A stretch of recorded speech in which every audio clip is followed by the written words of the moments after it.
We are delighted to host you all in our beautiful country. Nous sommes heureux d'organiser cette manifestation dans notre pays pour la première fois et nous faisons un engagement envers l'ICPF et de nous joindre à ce mouvement de la planification familiale qui est un des investissements les plus profitables. Nous sommes heureux de nous joindre à ce partenariat et nous allons travailler avec zèle dorénavant. Ce nouveau partenariat est une opportunité pour se bénéficier des méthodes de planification familiale pour les filles, les femmes et qu'elles prennent des décisions éclairées et informées sur les méthodes contraceptives. Le gouvernement d'Indonésie s'engage à poursuivre à la fourniture de services de santé reproductive et de santé reproductive et dans le cadre du FP 2030, nous allons soutenir les efforts pour accélérer la mise en place de tous les engagements envisagés dans le FP 2030. Le Bangladesh a fait des avancées importantes dans le contexte du FP 2020 et surtout pour la durabilité de la planification au niveau local et réduire les discrépances géographiques et l'accès à la planification familiale, y compris les aspects humanitaires. Nous nous engageons envers ce soutien et continuons à faire des avancées pour la planification familiale fondée sur les droits. Le gouvernement du Mozambique va accroître les méthodes contraceptives modernes pour toutes les femmes en âge reproductif de 9% à 100% à travers l'expansion des accès aux services postpartum et post-avortement. Nous sommes heureux de faire partie de ce mouvement mondial volontaire fondé sur les droits. Nous sommes heureux d'être ici aujourd'hui pour annoncer l'engagement FP 2030 de la République du Kirghizistan qui comprend un ciblage sur la redevabilité et le soutien des parties prenantes du pays pour mettre en place la planification familiale et le conseil de consultation. Nous sommes fiers de faire partie de ce mouvement. Le gouvernement du Malawi s'engage à garantir le CSU et la couverture de la santé et les droits reproductifs et de la santé sexuelle. Nous nous engageons à relever les défis de l'accès équitable et nous planifions d'améliorer les systèmes de la santé en général. Nous sommes en train de construire un Malawi où tout le monde a le droit de décider si, quand et comment et avec qui avoir un enfant. Nous nous engageons à atteindre 60% de prévalence de méthodes contraceptives, de 60% en 2030 et des 48,9% quand nous avions en 2020. Joignez-vous à ce mouvement.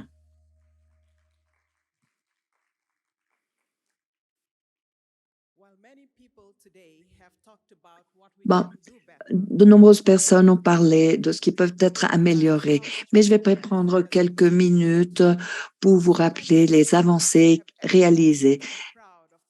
Tout le monde dans cette salle doit être fier de leur travail et des politiques et pour reconnaître les droits humains, également dans le contexte de la planification familiale.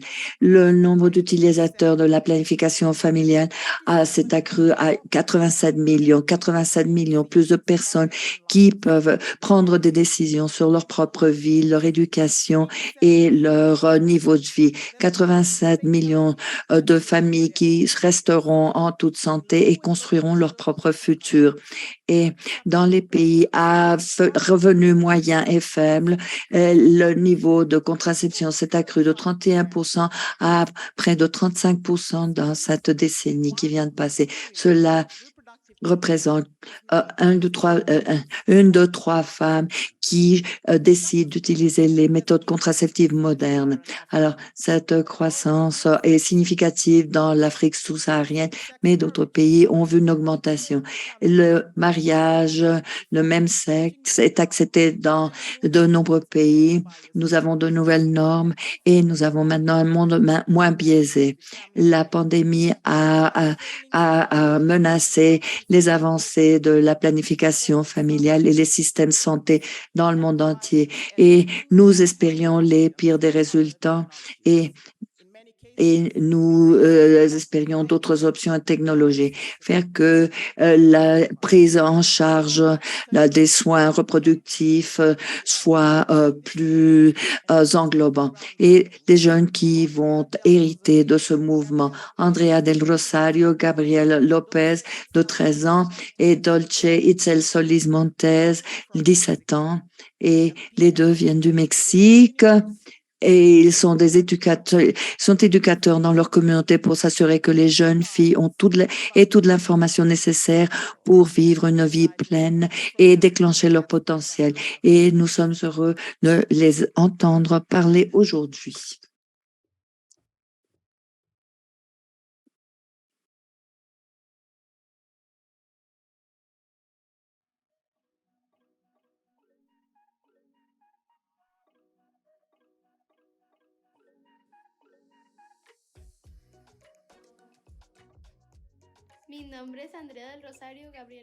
Je m'appelle Andrea del Rosario Gabriel Lopez.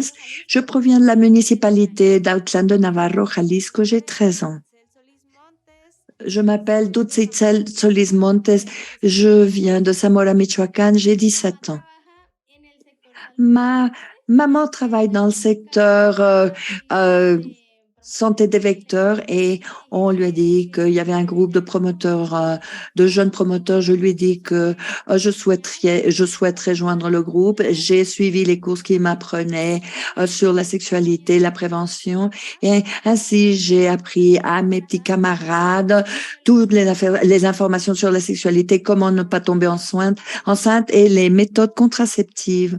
Au Mexique, les personnes sont vraiment ont un esprit vraiment cloisonné. Ils disent mais non, comment est-ce que je vais expliquer tout cela à mes enfants? C'est vraiment impossible.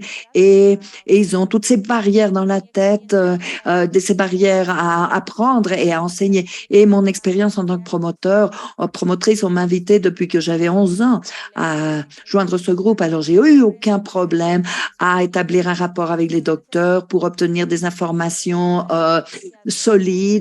Et pour les adolescents qui vont à la pharmacie, comment est-ce que tu vas acheter un préservatif? Tu es trop jeune et on leur nie la vente. Et cela n'est pas raisonnable. Cela devrait être interdit. J'ai beaucoup parlé avec les jeunes parce que les jeunes pensent qu'on va les engueuler, qu'on va les tancer. Mais c'est normal d'en savoir plus loin sur la sexualité et qu'on leur dise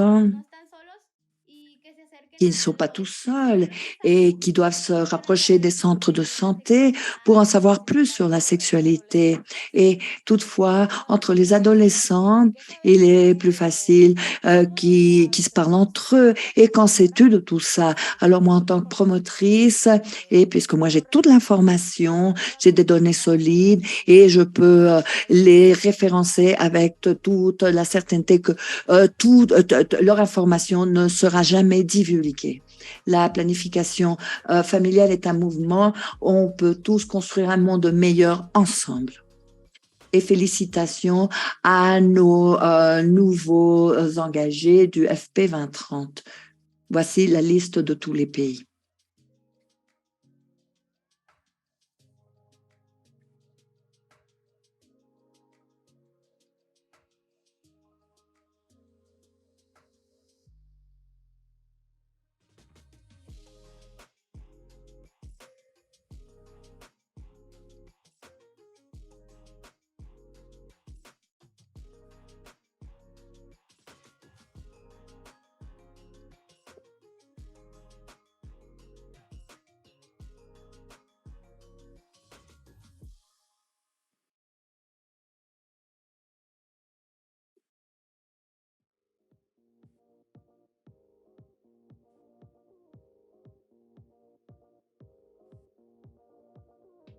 Voici notre liste de côtes et le groupe organisationnel principal.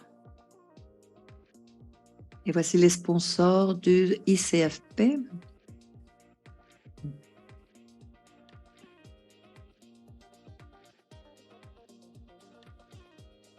Connaissez les symptômes de la COVID-19 et remontez les informations si vous ne vous sentez pas bien.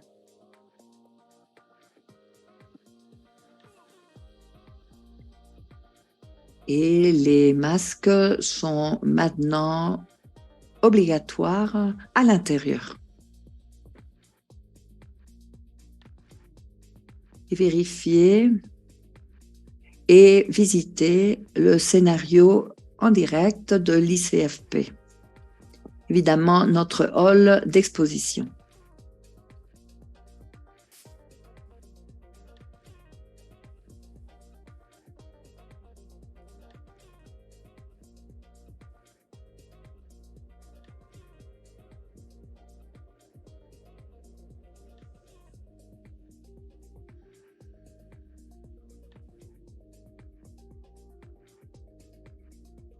Connaissez nos ambassadeurs ICFP 2022.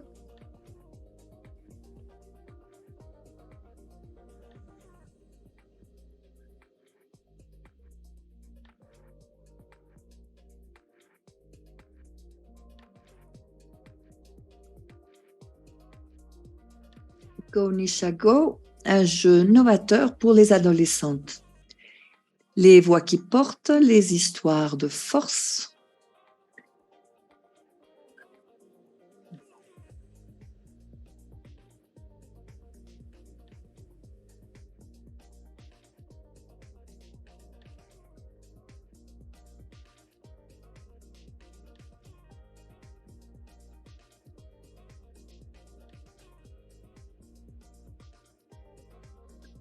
Il est temps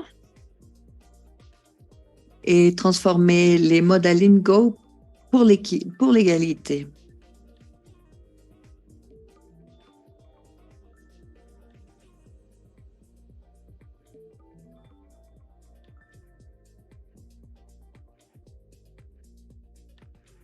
Je suis ici fière de représenter le changement et puis tous mes pairs malentendants.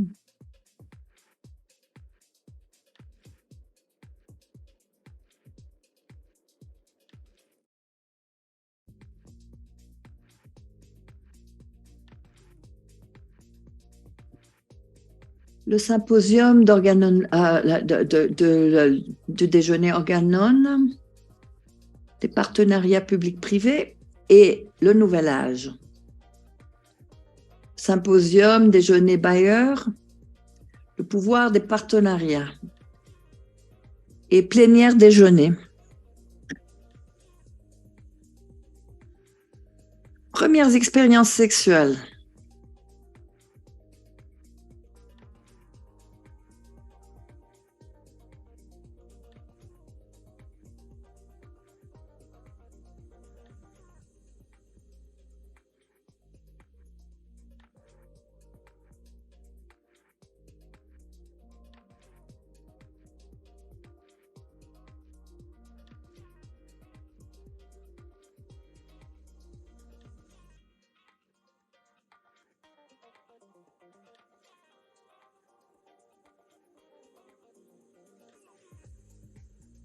Communauté et engagement.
Good morning, everyone, and welcome to Bonjour à the tous, this morning. bienvenue à la troisième journée, à cette matinée. Rebecca Root, je suis journaliste, je suis établie à Bangkok et je couvre tous les dossiers sur la santé et je suis vraiment heureuse d'être ici et de me joindre à ce panel fantastique de femmes, les femmes d'impact.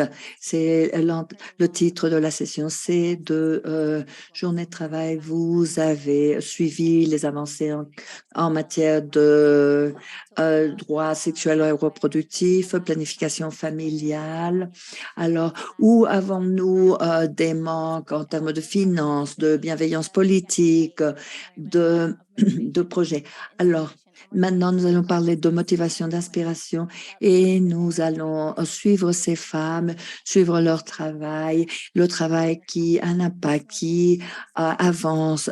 Elles vont nous parler de leur parcours personnel, de leurs expériences, des défis qu'on peut relever dans ce parcours.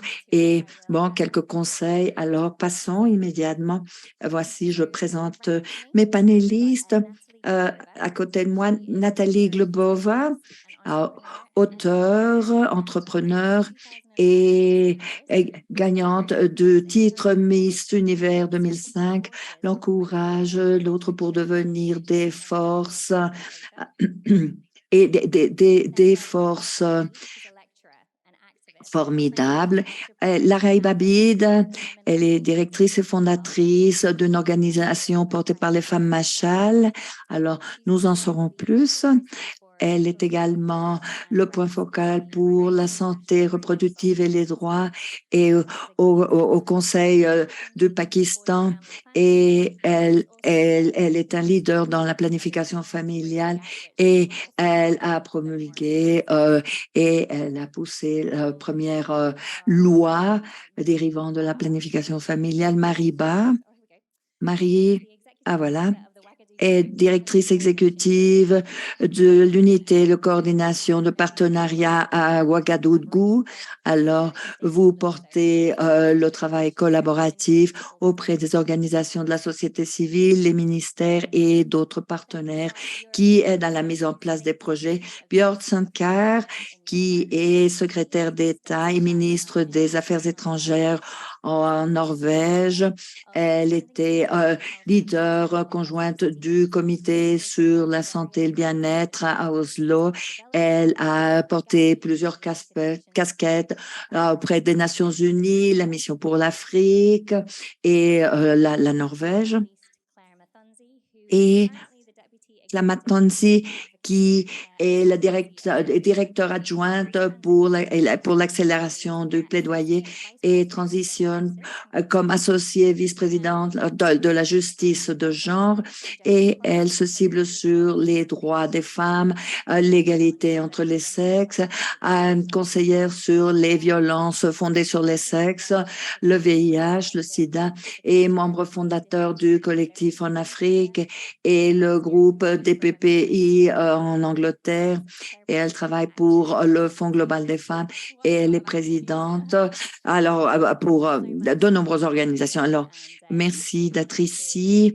Alors, c'est un honneur de pouvoir vous écouter. Nathalie, vous allez parler en premier. Alors, on va vous poser des questions sur votre titre de Miss Univers, mais comment vous allez utiliser cette plateforme si unique pour venir nous parler ici. Bon, merci Rebecca. Le titre Miss Univers est une plateforme dans le monde entier pour que les femmes parlent de ce qui est important pour elles, ce qui les intéresse. Il est important que les jeunes femmes aient une plateforme pour s'exprimer, pour mettre sur la table toutes les questions pertinentes dans leur communauté pour mettre en lumière tous les problèmes les plus urgents. Tous les titulaires, on peut parler des problèmes les plus importants. Et en 2005, quand j'ai reçu le titre, c'était la flambée absolue de VIH-Sida. J'ai voyagé en Afrique, au Brésil, en Russie, tous ces pays où la pandémie de VIH-Sida nous posait un problème absolument éprouvant. Et ce que j'ai appris au cours pendant mon parcours, c'est de sensibiliser les jeunes, les éduquer, leur permettre d'appréhender le fond de tous ces problèmes, comment se protéger, comment utiliser les méthodes contraceptives et se protéger eux-mêmes de virus. Alors, il est vraiment très important d'avoir toutes ces plateformes, les offrir à toutes les femmes lors des concours de beauté, car j'ai eu l'expérience directe dans tous ces pays et pour moi, il était très agréable, très enrichissant de pouvoir comprendre tout cela et de le transmettre à ces personnes. Et maintenant, je suis écrivaine, j'utilise ma plateforme pour parler de ces problèmes. Comment comprendre votre corps, surtout le corps des femmes. Aimez votre corps, respectez votre corps et comment ne plus sentir honte de votre corps. Alors, j'utilise ma plateforme comme une personnalité publique, comme un people. Je peux maintenant toucher de nombreuses personnes pour leur dire, mais c'est bien de comprendre de votre corps, explorer votre corps, faites-en l'expérience, etc., etc. Alors, vous avez les followers sur Instagram et vous avez encore des followers très, très nombreux. Alors, vous avez cette plateforme, la capacité de toucher tellement de personnes. Et là-dessus, est-ce qu'il y a d'autres rôles, d'autres casquettes que vous pouvez parler quand vous faites le plaidoyer pour la santé reproductive et sexuelle et d'autres aspects qui en relèvent? Bon, il faut éliminer le stigmate quand on parle de ces sujets, on ne veut pas être trop explicite. Il ne s'agit pas de ça. On ne veut pas agresser les personnes ou toucher atteindre leur sensibilité. Et alors, on doit être vulnérable. On est vulnérable quand on parle de nos propres expériences. Alors, à travers les réseaux sociaux et ma plateforme, je veux mettre en lumière, par exemple, la menstruation. Qu'est-ce que, par exemple, l'amour de soi-même quand on aime son propre corps. Et il me semble que toutes les anciennes Miss Univers ou toutes les femmes qui participent à un concours de cette envergure, elles ont toujours des problèmes quand elle a eu sa première menstruation, comment la réaction de la famille, comment est-ce que cela a porté atteinte à sa relation avec son petit ami. Alors, d'après mes propres expériences, j'avais une amie qui m'a dit que son petit ami ne voulait pas avoir de relations sexuelles avec elle quand elle avait sa menstruation parce qu'il avait peur de s'infecter de quoi que ce soit ou de quelque maladie que ce soit. Donc, alors, et c'était un homme plus âgé qu'elle, mais il n'était pas du tout cultivé. Il y a tellement de mythes autour de la menstruation des femmes. Et les femmes sont considérées comme des êtres impropres, des êtres impurs.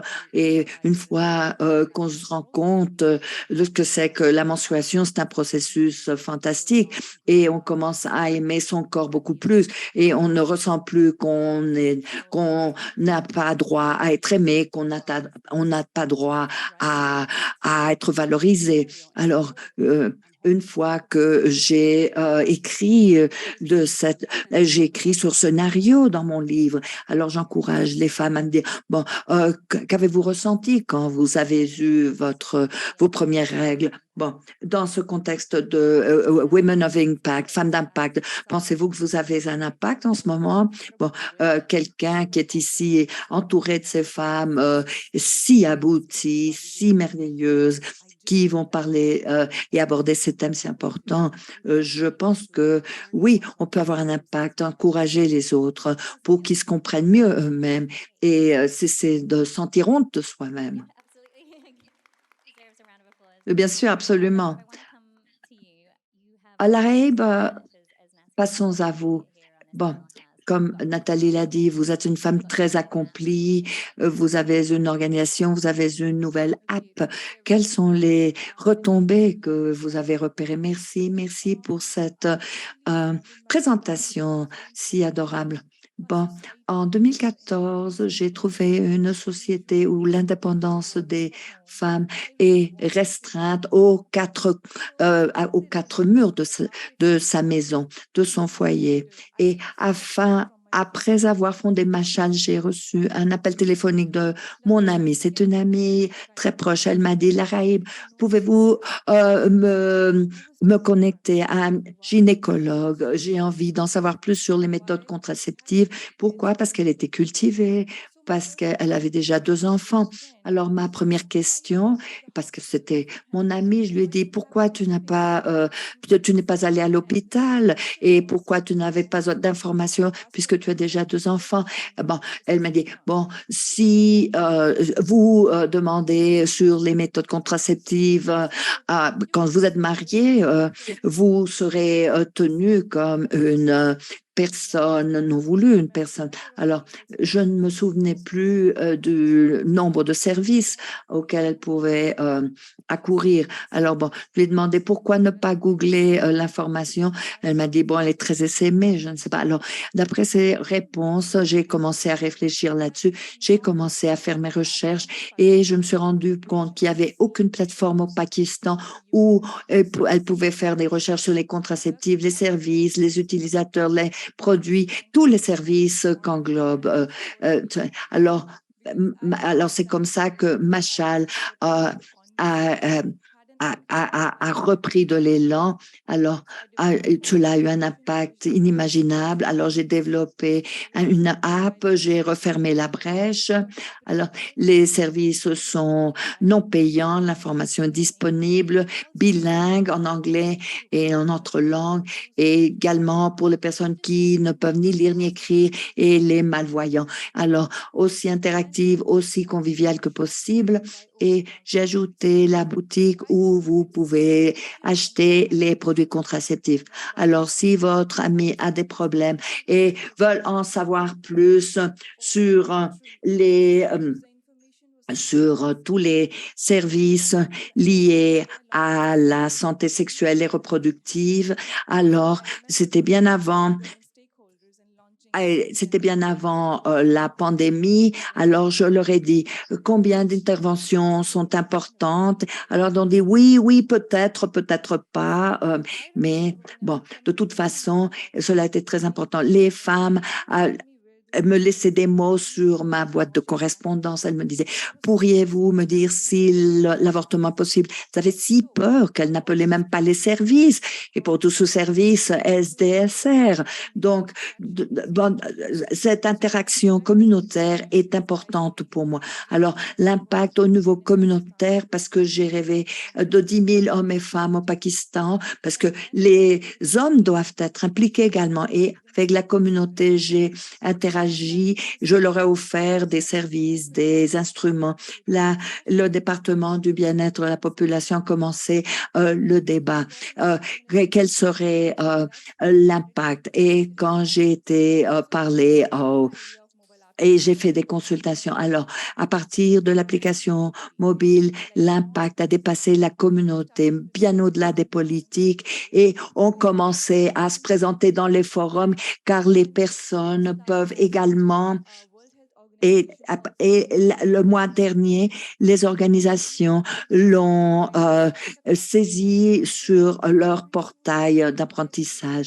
Mais pourquoi? Bon, comme Nathalie l'a dit, nous, on se sent si coupable et de nos corps, de notre propre corps. On se sent si coupable d'en savoir plus. Alors, je tiens à autonomiser les personnes. Je veux qu'elles aient qu'elle ait une maîtrise sur leur corps.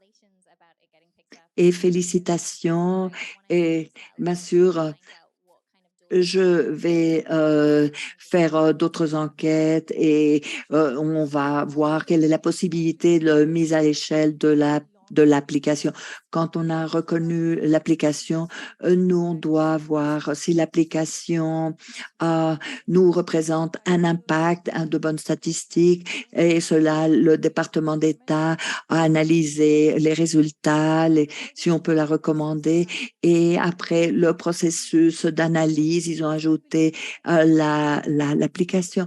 Alors, l'application est authentique et c'est là où les jeunes se sentent. Maintenant, il n'y a plus de si ou de mais ou de... Alors, toutes les interventions qu'on fait pour eux doivent être authentiques, non payantes et conviviales. Mais le jeu de l'authenticité avec le département d'État reconnu au Pakistan, la population, le fonds de la population doit également le reconnaître et qu'on a la mise à échelle.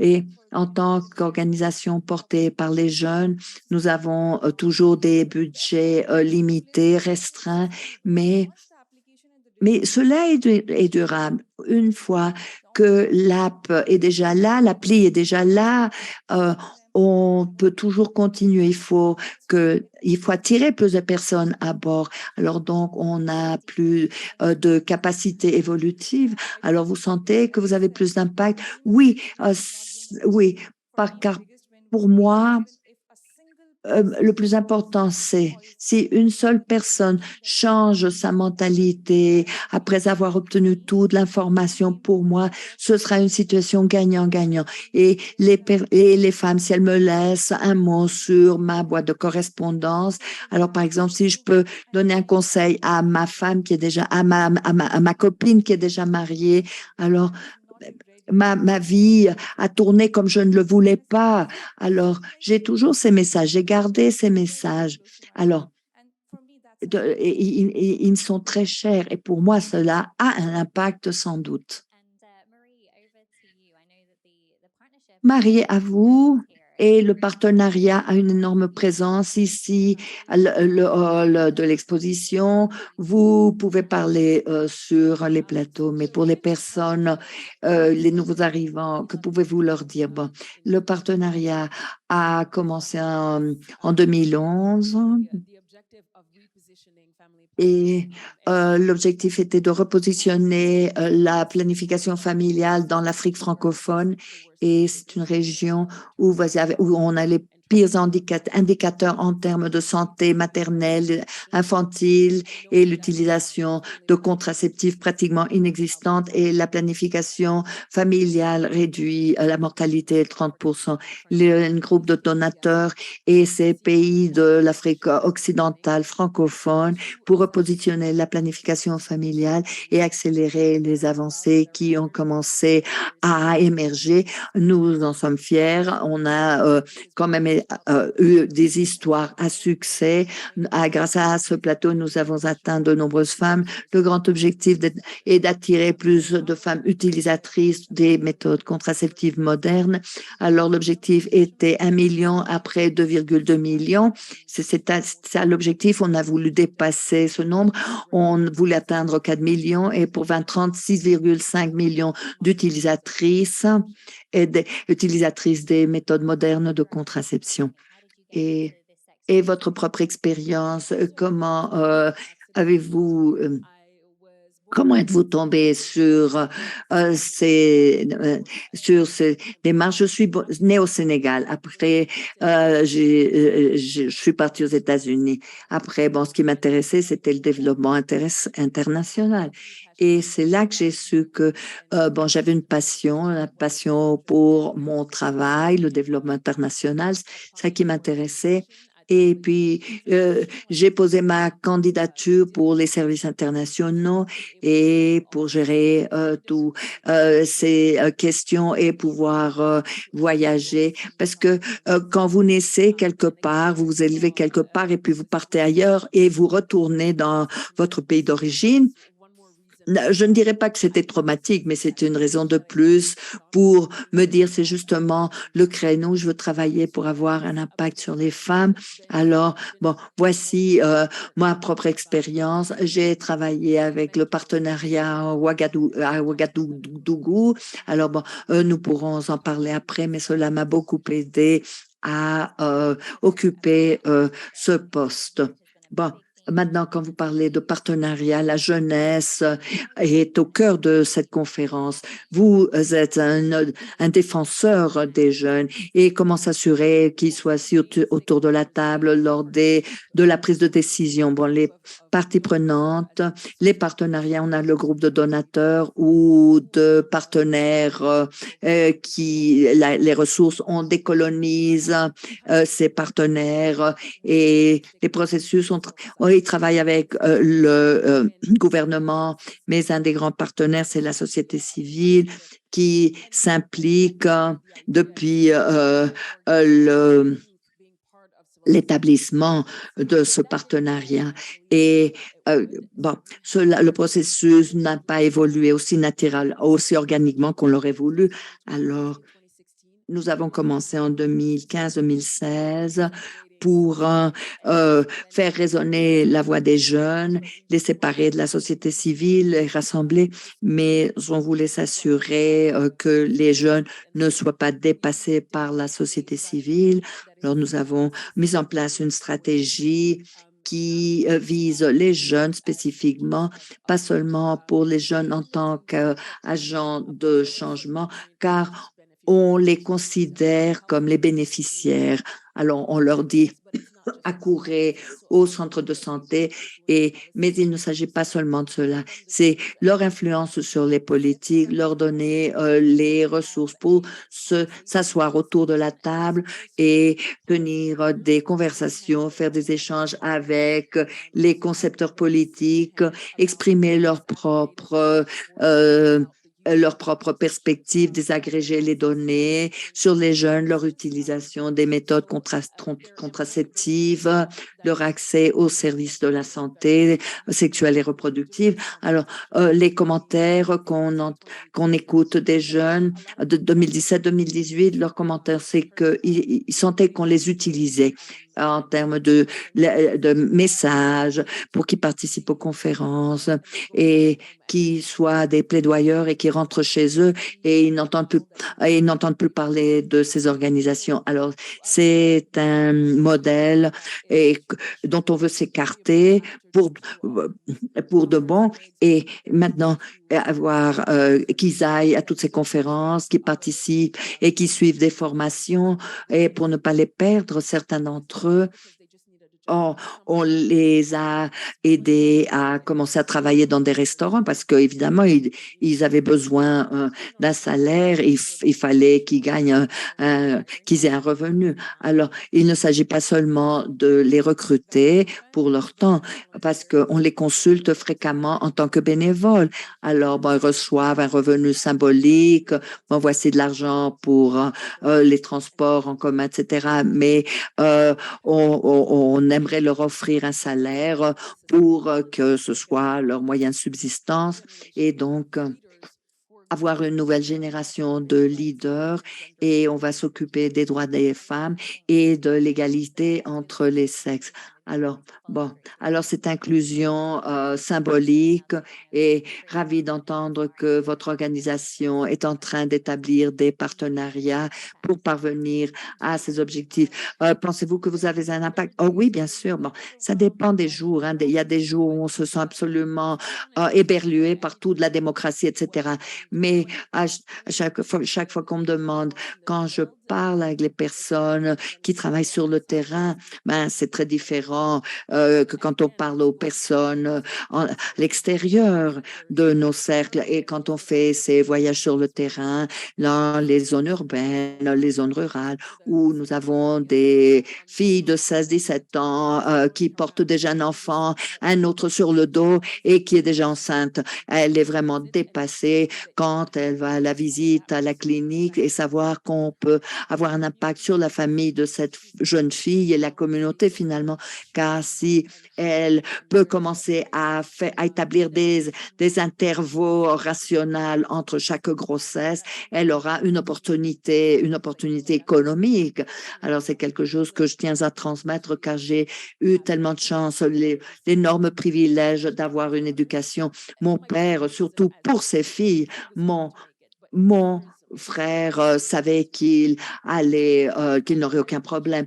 Mais mon père s'est assuré que moi et mes sœurs reçoivent une éducation. Alors, ma sœur s'est mariée jusqu'à ce qu'elle a eu son master's et elle a commencé à recevoir, à occuper un poste payant et avoir un revenu. Alors, mes 3 mentors ont été des femmes vraiment dures, hein, mais c'est ainsi que j'en suis arrivée là. Et le plus grand impact que je peux avoir, c'est de pouvoir aider les jeunes femmes et les filles pour qu'elles se retrouvent dans un monde où elles auront des opportunités, qu'elles soient dans une ville ou dans une zone rurale, et leur utilisation d'une méthode contraceptive leur permettra d'avoir accès à ces opportunités. Bon, parlons du mentorat. Et bon, cela, on répète le mentorat, on répète ce mot surgit, mais cela ne se traduit pas nécessairement en aspect pratique. Alors, puisque vous êtes un mentor, et il y a de nombreuses personnes qui voudraient être un mentor, mais quel est l'aspect pratique de tout cela? Alors, on parle de sororité, surtout en Afrique occidentale, on n'est pas aussi organisé qu'on le voudrait.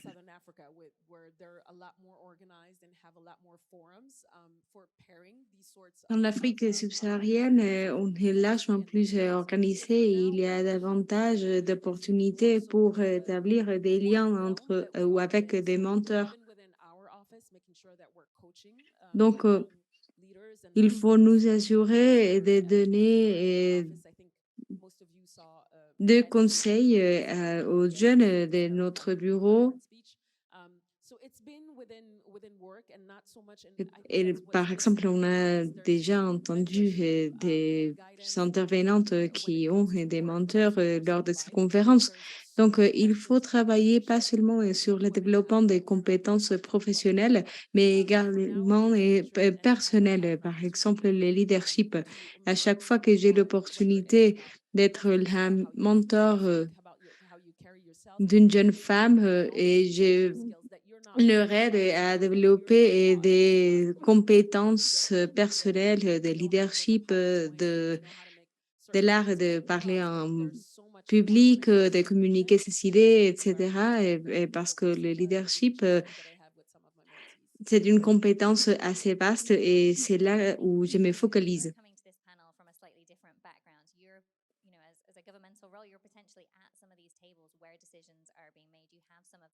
Maintenant, je vais passer à Rebecca et tu viens dans notre, ou vous venez dans notre milieu et comment est-ce que vous avancez la cause de l'accessibilité aux services de santé? C'est vrai, il est différent de promouvoir une cause et de s'asseoir à la table des négociations pour cette cause.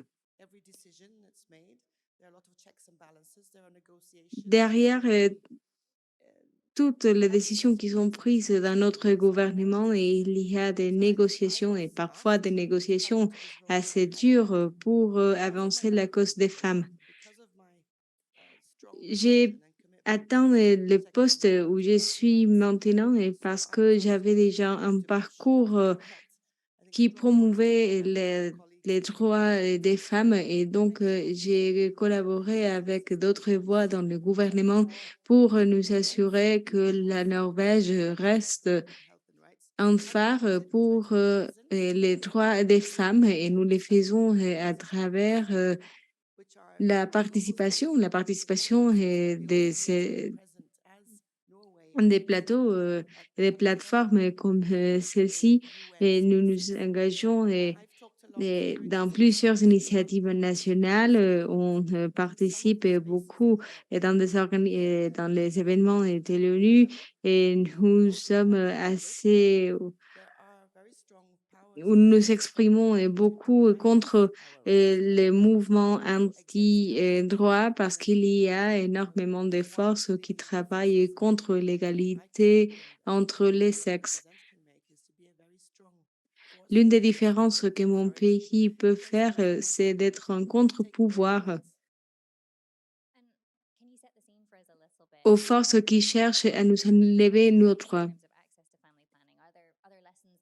Quel est l'accès à la planification familiale dans votre pays? Est-ce qu'il y a des leçons qui pourraient être reprises dans d'autres pays? C'est intéressant parce que beaucoup de gens considèrent que la Norvège est un pays, entre guillemets, très développé, que nous avons des politiques assez d'avant-garde, mais une cinquantaine d'années avant, ce n'était pas comme ça. Il y a 50 ans, la Norvège était très inégalitaire. Par exemple, la majorité des femmes n'avaient pas accès au travail formel. Mais on n'a pas vu des changements du jour au lendemain et c'était le résultat d'une lutte assidue et des femmes qui ont avancé la cause de manière très consistante. Donc, ce que l'on a maintenant, et c'était le résultat d'un effort continu, et c'est justement ce que l'on devrait faire maintenant, de continuer à se battre pour nos droits. Mais vous restez quand même dans la mission de continuer à avancer les droits, c'est vrai? Tout à fait.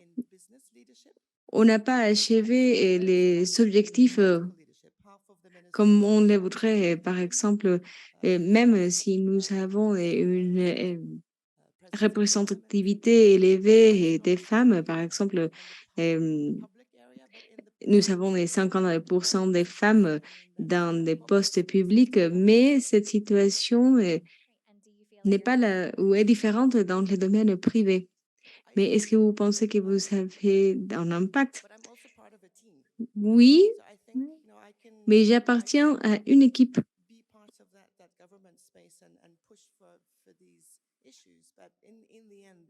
Donc, même si je me trouve dans la sphère publique, l'impact individuel que je peux avoir fait partie de l'impact général que peut mener le gouvernement de la Norvège. Donc, je pense que c'est notre travail en équipe qui a le plus d'impact. Et finalement, Claire, comme on l'a déjà entendu à partir de votre description, comment, quelle est votre expérience dans guerre? Je suis entrée dans ce domaine après mes études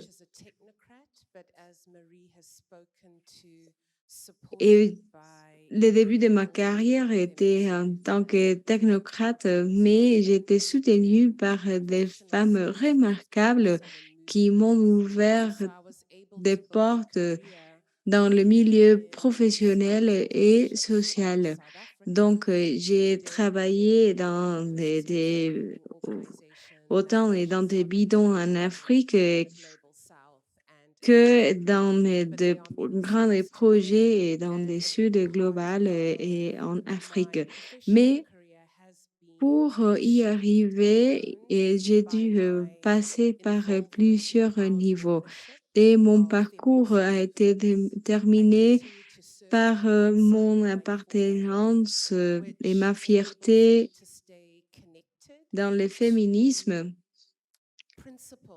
Et c'est ce parcours que me permet de mettre en place des principes et des idéologies qui sont indispensables pour construire un monde féministe que je trouve essentiel pour tout le monde et pas seulement pour les femmes, les filles et les personnes non binaires.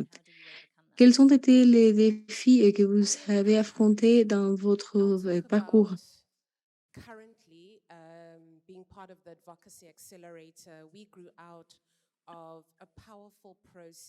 En participant dans un accélérateur de la promotion, et nous avons participé dans un projet de la Fondation Bill et Melinda Gates, et nous travaillons pour l'accès aux espaces de négociation aux représentants du Sud global.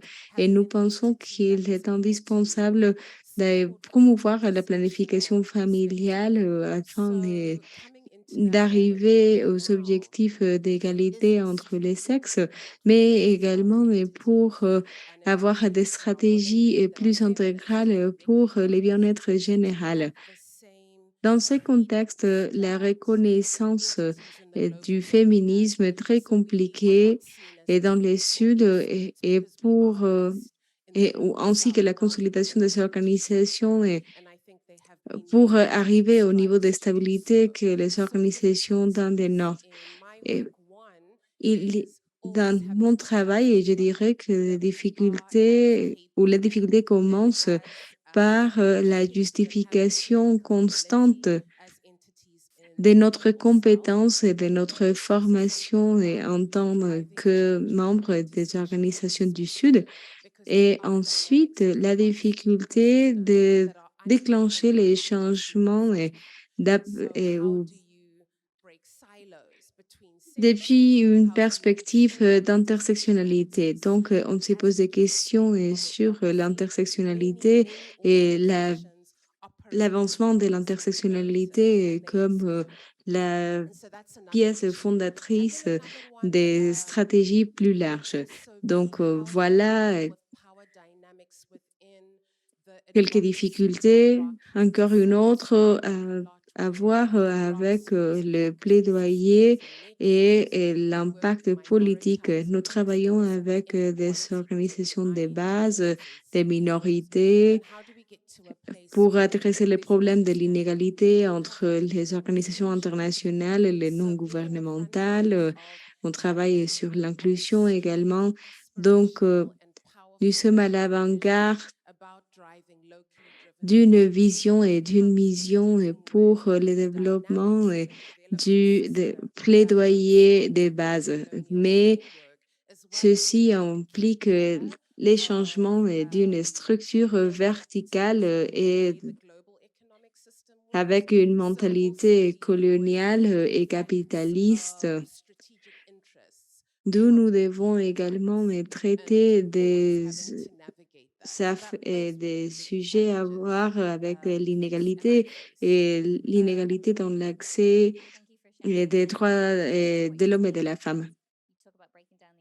Je pense que votre propos est très intéressant parce que vous avez parlé de la centralisation du pouvoir et il est très intéressant de parler de ces sujets dans des espaces comme celui-ci.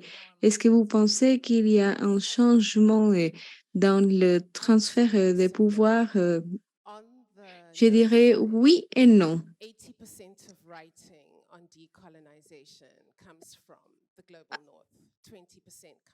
En ce qui concerne les noms, je dirais que 80% de la recherche sur la décolonisation provient du Nord global. Il y a très peu de participation et de visibilité du Sud.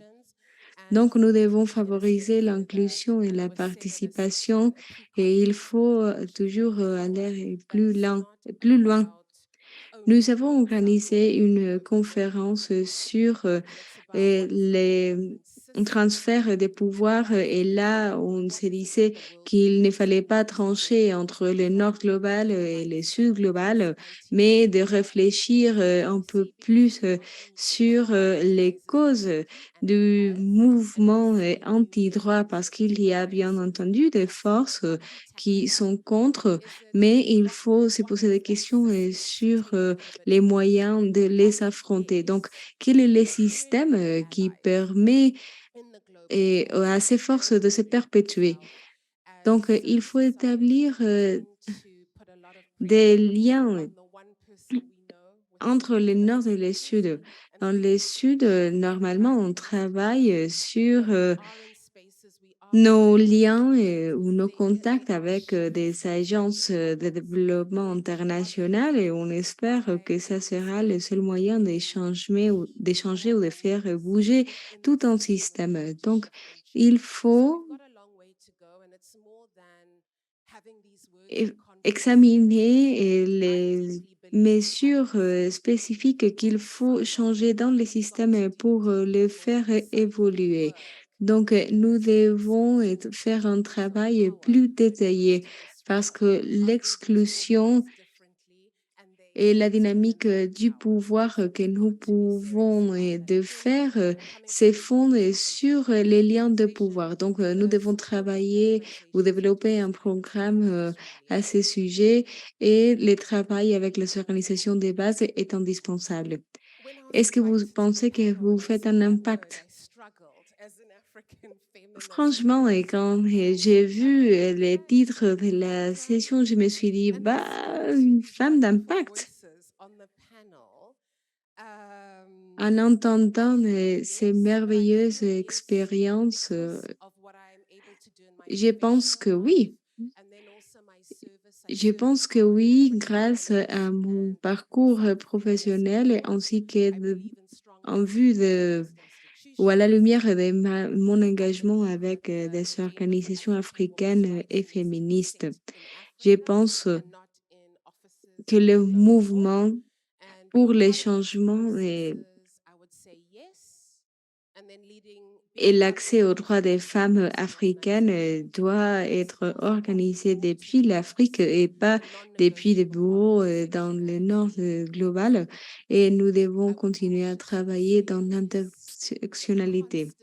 Dans ce domaine, je dirais avec des pincettes que oui, j'ai un impact.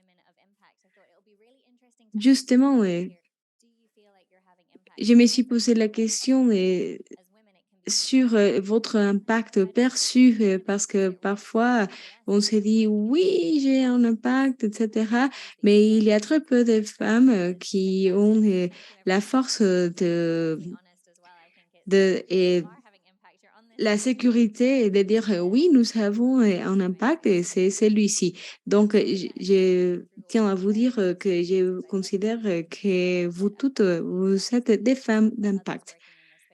Est-ce que vous avez des conseils pour des gens qui travaillent dans vos domaines et qui cherchent un vrai progrès? Et je vais tout d'abord commencer par toi, Nathalie. Et un conseil pour les jeunes ou pour les gens qui travaillent dans ce domaine en général? Oui, est-ce que vous avez des conseils spécifiques pour les gens qui travaillent dans la DCCR et la planification familiale? Oui, je dirais que vous avez énormément d'informations au bout de vos doigts et parfois c'est des informations dont je n'ai pas joui. Vous avez énormément de ressources formidables pour connaître un sujet, pour apprendre sur l'anatomie, le corps des femmes, les cycles menstruels, etc. Toutes ces informations sont disponibles très facilement pour vous. Donc, mon conseil pour les jeunes serait de chercher des informations, de parler avec des mentors et n'hésitez pas à poser des questions. Pour d'autres spécialistes dans ces domaines, j'aimerais bien voir des gens qui partagent leur histoire personnelle parce que c'est les histoires qui nous réunissent. Et tout le monde a des histoires remarquables à partager. Le fait que je sois là pour partager mon histoire ne veut pas dire qu'il n'y en a pas d'autres également remarquables. Donc, cherchez des informations, n'hésitez pas à poser des questions et partagez votre histoire.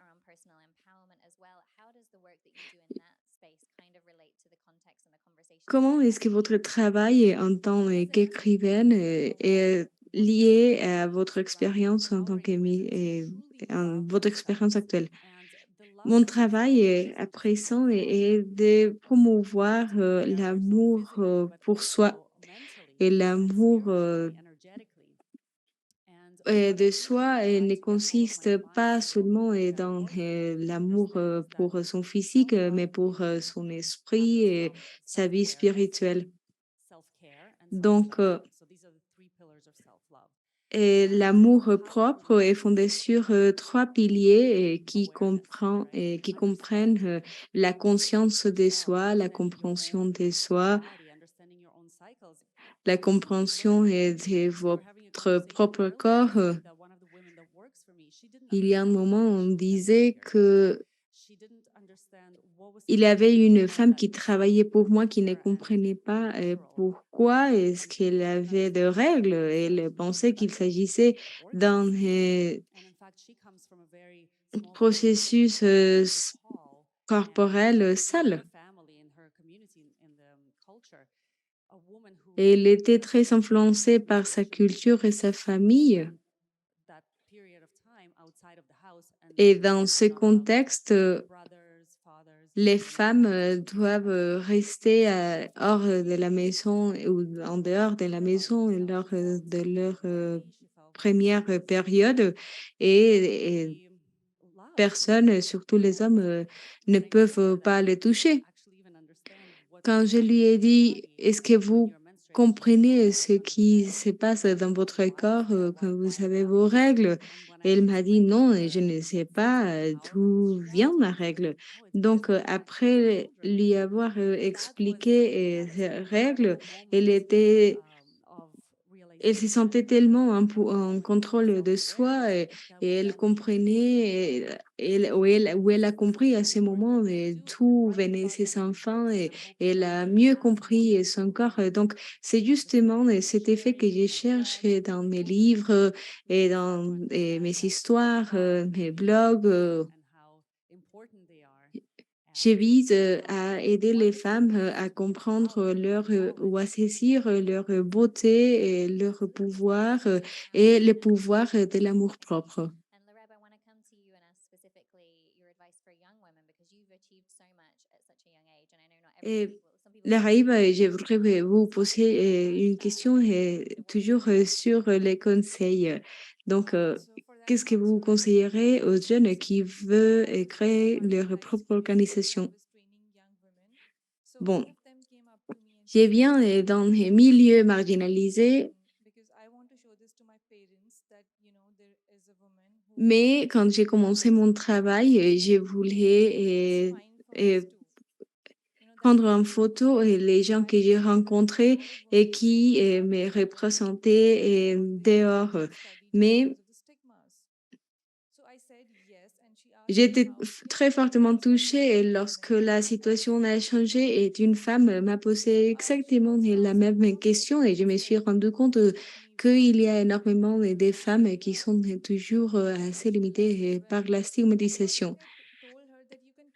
Donc, ce que je lui ai dit, c'est qu'elle pouvait continuer à montrer des exemples de son travail et de son engagement à sa famille, mais les changements qui peuvent vraiment avoir un impact, c'est d'apprendre aux nouvelles générations ce qu'elles ne savaient pas. Donc, je me suis rendu compte aussi qu'il y a un cycle vicieux. Parfois, les gens savent ce qui va mal, mais ils n'en parlent pas et ils ne l'adressent pas. Donc, par exemple, on est élevé en apprenant qu'il faut apprendre à cuisiner et qu'il faut savoir organiser un foyer, etc. Donc, ce que j'ai dit aux femmes et aux jeunes, c'est de faire ce qu'ils veulent. Alors, par exemple, dans ma famille, il n'était pas autorisé pour les femmes d'aller à l'université, mais c'était pardon, c'était ma mère qui m'a appris autrement et elle a déclenché les changements. Donc, franchement, je ne savais pas que j'allais vraiment faire de ce travail ou de ce métier une carrière, mais je me suis posé énormément de questions sur la continuité du travail parce que il y avait énormément d'organisations que j'ai pensé qu'elle allait me dépasser. Mais aujourd'hui, je suis très contente de voir que mon organisation est reconnue et je pense par conséquent que tout peut que l'on peut faire ce que l'on veut. Et malgré la stigmatisation, et malgré les règles, etc., on peut faire ce que l'on veut dès que l'on soit en contrôle de sa vie. Merci beaucoup pour cette observation. Et Marie, quelles seraient des leçons précieuses à partager avec d'autres personnes? Bon, cette séance s'intitule Femmes d'impact et parfois on a l'impression que les femmes d'impact ont toujours eu un objectif de vie. Et oui, c'est vrai, parfois on l'a, mais j'avais déjà fini mes études de lycée, de l'université, etc. Et, et de toute façon, et pourtant, je ne savais pas quoi faire de ma vie. Donc, mon conseil serait de parler à autant de gens comme vous pourrez.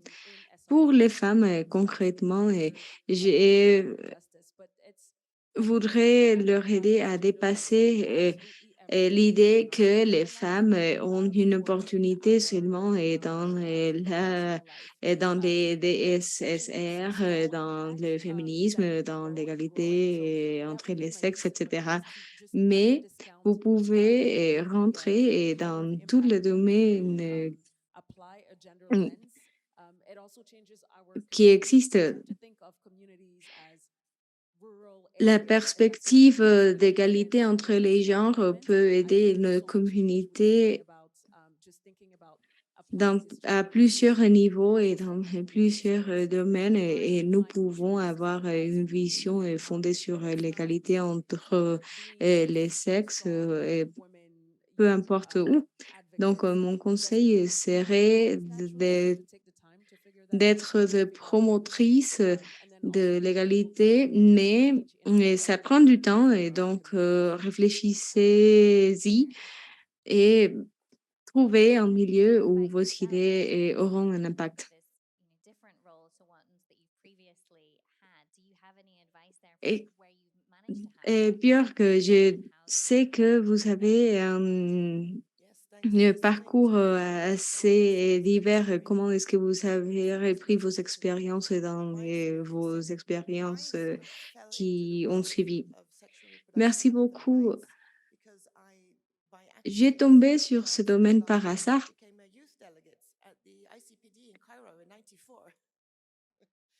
Et dans l'ICPD et de 1994, et il y avait des jeunes leaders qui m'ont fait tomber dans ce domaine. J'étais très active à mon église à l'époque et lors de cette conférence, on a parlé de l'égalité entre les genres. On a également parlé sur la sexualité, etc. Et donc, mon conseil serait de laisser la honte des côtés et de saisir les opportunités qui s'offrent à vous. Et je pense qu'en ce qui concerne les conseils, les mentors, si vous trouvez quelqu'un qui est intéressant ou qui a des propos stimulants, contactez-le et échangez avec eux.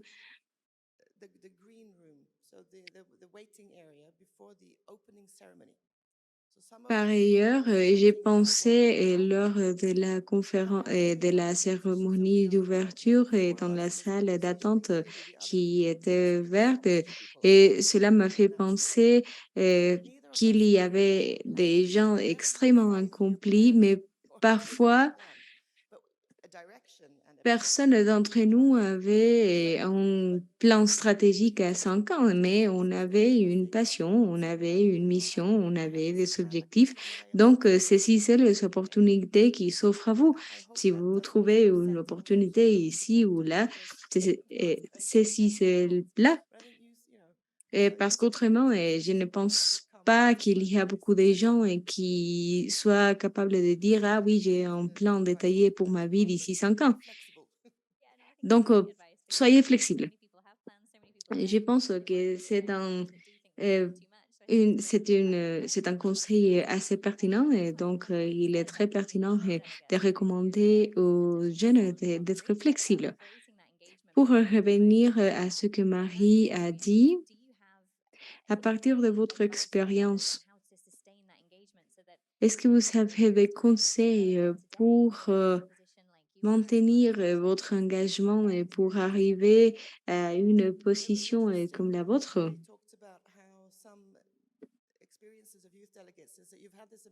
Lorsque Marie a parlé des expériences des jeunes,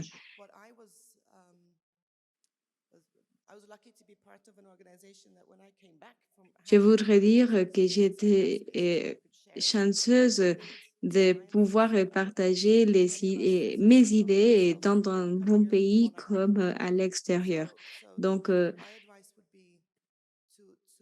mon conseil à ce sujet serait de créer des liens avec d'autres et de continuer à stimuler vos passions, à les nourrir. Claire, quels seraient vos conseils?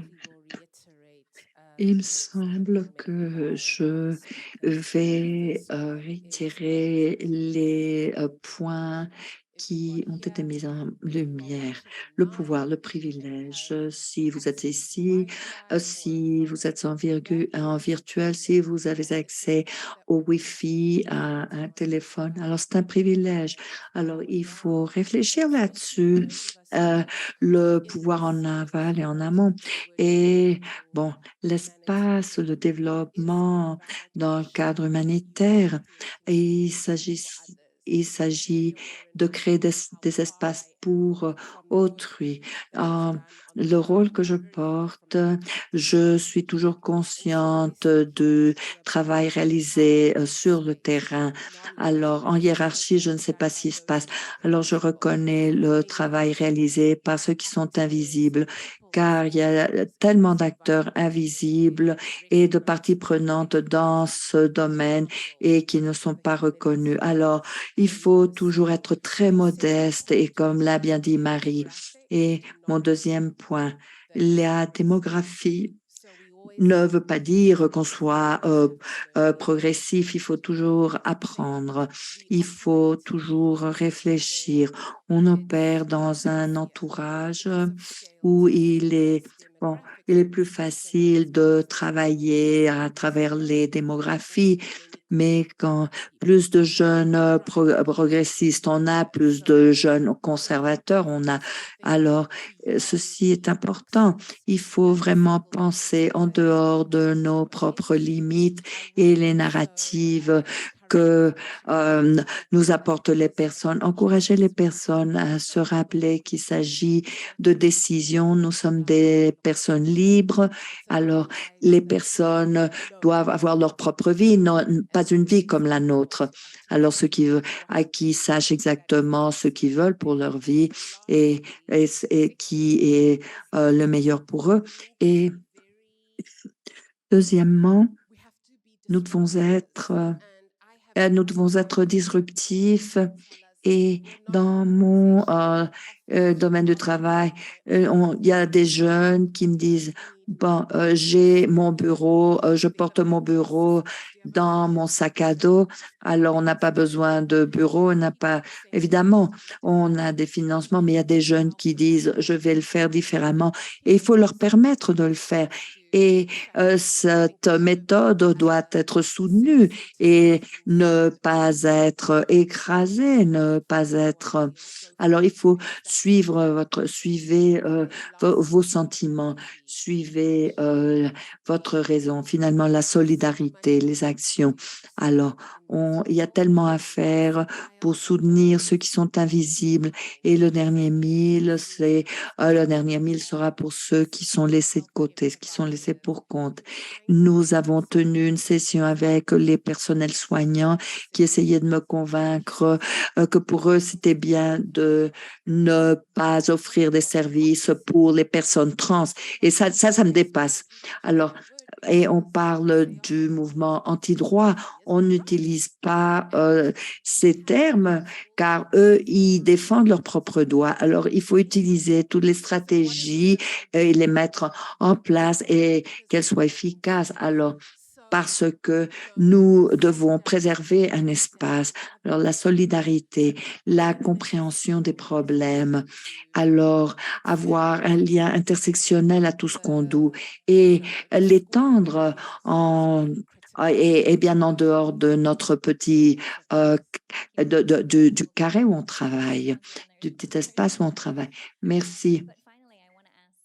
Merci. Finalement, je vous demande, Nathalie, qu'avez-vous à dire à tous les panélistes? Quel est le message clé? Quel est votre point à retenir de cette conférence? Bon, déjà, tous ceux qui sont ici réalisent leur propre travail et ils devraient se sentir fiers de pouvoir contribuer à ce mouvement global que nous portons en avant. Et au fur et à mesure que le monde devient plus tolérant, plus diversifié, plus inclusif, nous sommes ici les voix qui représentons cette diversité.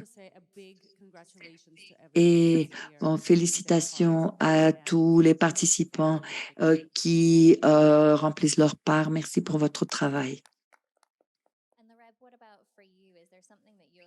Et pour vous, y a-t-il un point important retenu? Avez-vous appris quelque chose ces derniers jours?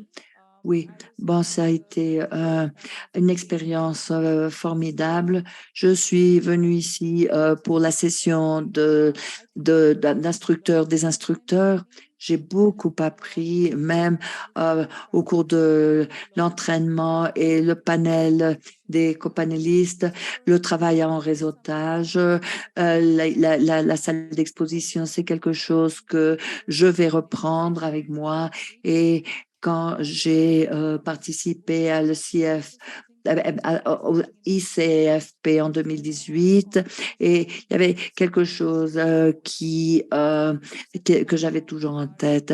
Je crois que cette plateforme est un accès formidable aux opportunités, au travail en réseautage, aux apprentissages que vous n'aurez pas si vous restez dans le même entourage. Ces plateformes sont très importantes quand on parle d'autres cultures, d'autres solutions, d'autres problèmes, car finalement, on a besoin de solidarité, de passer à l'action et cela va nous permettre de voir un changement de manière collective. Alors, à tous ceux qui sont ici, jouez votre rôle de la meilleure manière possible et espérons les meilleurs résultats. Merci. Marie, vous-même, quel est votre acquis? Eh bon, être plus consciente, être aussi inclusif que possible, et essayer de refermer les brèches, au moins dans le cadre de notre partnership, de notre partenariat en Afrique occidentale francophone, les donateurs, la société civile, les donateurs. Et il y a tellement de ponts qu'on peut construire en dehors des SDSR, et puis il y a d'autres ponts à construire, faire que les filles restent à l'école, car l'éducation aura finalement un impact énorme sur la santé reproductive, les droits reproductifs et la santé sexuelle, la planification familiale. Alors, notre partenariat nous permettra de construire ces ponts et de toucher les autres partenaires. On fait du travail fantastique et qu'ils aient l'intention d'avoir un impact sur les SDSR. Alors, finalement, avez-vous ressenti, est-ce que vous êtes senti découragé, démotivé? Alors, comment vous êtes-vous relevé, remis sur pied? Pour la dernière fois que cela est arrivé, généralement, ça m'arrive quand on parle sur cet agenda de décoloniser la santé globale. J'ai été élevée au Sénégal, j'ai étudié aux États-Unis, j'ai obtenu mon premier poste de travail aux États-Unis et j'ai toujours navigué dans le contexte de la planification familiale. J'avais toujours l'impression que je travaillais pour une grande entreprise, une grosse affaire, beaucoup moins qu'avant, mais je tenais des conversations avec ma sœur qui travaillait pour USAID, mes cousins, cousines qui travaillaient pour des organisations internationales. Et quand je me vois confrontée par ces barrières, c'est là que je me sens vraiment démotivée. Mais chaque fois qu'on retourne à la source et sur le terrain et qu'on voit qu'il y a des impacts et on voit qu'on peut être beaucoup plus productif en termes des impacts, mais nous devons également accepter et comprendre que c'est une expérience et on doit en arriver à ce point où on sera aussi efficace qu'on voudrait l'être et être sur un pied d'égalité sur le nord global, le sud global. Alors, on m'a dit de ne pas utiliser ces termes, de ne pas parler de l'Afrique sous-saharienne, mais enfin, c'est un dialogue, c'est une dynamique, mais généralement, c'est là que je me sens très découragée, mais même dans le contexte de ces échanges qui n'existaient pas il y a 10 ans. Alors, voici, on avance sur la bonne direction en termes d'échanges, de conversation. Alors, c'est encore 80% du Nord global qui tient ces conversations vis-à-vis du 20% restant, mais ce n'est pas ce qu'on veut. Mais au moins, nous avons lancé ces conversations et qu'on passe à l'action. Bon, c'est une autre source de motivation pour moi. Merci. Et en tant que femme d'impact, quel est votre appel à l'action? Bon, solidarité et action, ce sont les mots à retenir pour moi, ainsi que ces conversations que nous avons eues en matière de partenariat qui proviennent de ce rôle joué par les donateurs. Et il est bon de se questionner sur les rôles et les remettre en cause. Et il est important de forger ces partenariats. C'est une inspiration d'être ici et de faire l'expérience de ces partenariats avec tous les participants. Et également, parler des défis à relever au niveau global avec le pushback et trouver ces solutions.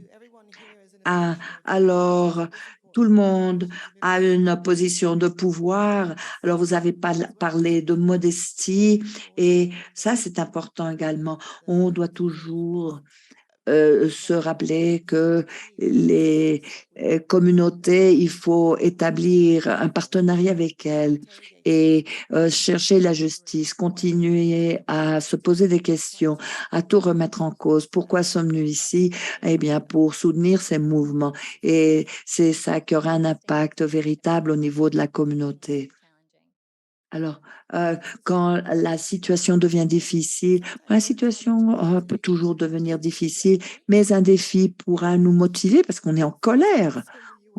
Alors, parce que quand les Nations Unies, quand j'écoute les déclarations des Nations Unies parfois, et je commence à en parler parce qu'il y a eu des réunions où certains délégués se lèvent et disent « Ah, ben vous savez, nous avons voté pour ce texte qui parle de genre, mais ma définition de genre est etc., etc. » Alors bon, alors ça me met en colère. Alors, bon, ils tiennent absolument pas compte de la vie des personnes. Alors, cela est une provocation. Alors, c'est une inspiration pour moi de sortir, de me battre et de voir que tout change. Bon, merci.